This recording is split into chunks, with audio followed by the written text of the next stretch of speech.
Bapak cinta atau tidak dengan negara ini? Ini cerita pribadi.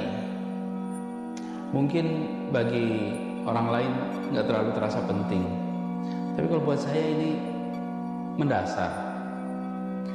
Jadi pada tanggal 17 Agustus kemarin, saya hadir di upacara peringatan 17 Agustus di Istana Merdeka.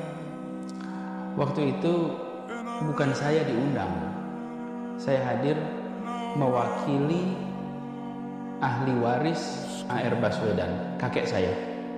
Jadi yang diundang adalah ahli waris. Saya datang ke sana karena saya yang berada di Jakarta.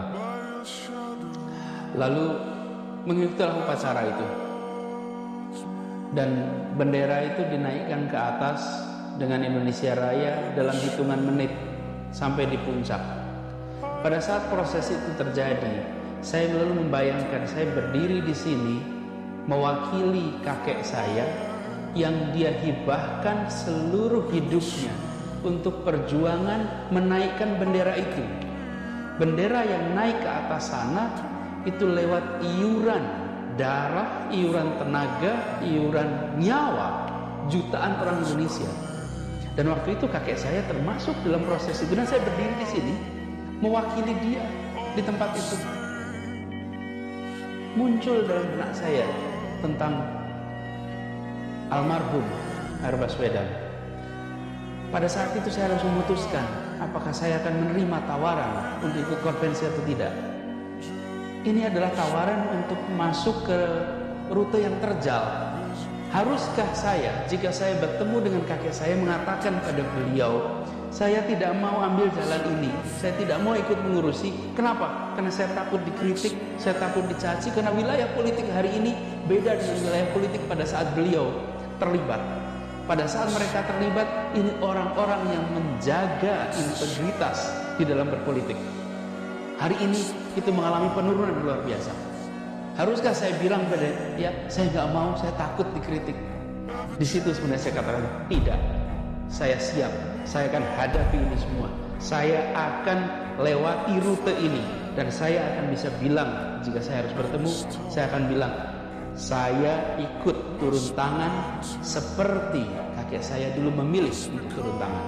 Dan biarkan anak-anak saya nanti menengok pada catatan yang sekarang ada, bahwa orang tuanya tak mundur, orang tuanya tak gentar hanya karena khawatir dikritik sana sini. Saya melihat badai kritik ini sebagai sebuah konsekuensi normal atas potret wilayah politik sekarang. Jadi pada saat 17-an kemarin, itu sebuah turning point yang luar biasa.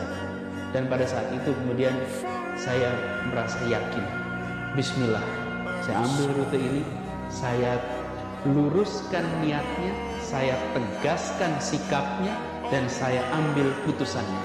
Saya jalani, dan insya Allah dengan ini saya ikut turun tangan untuk mewarnai dan memberi makna bagi republik yang kita cintai ini. Saya tidak berharap semuanya sudah diselesaikan di awal.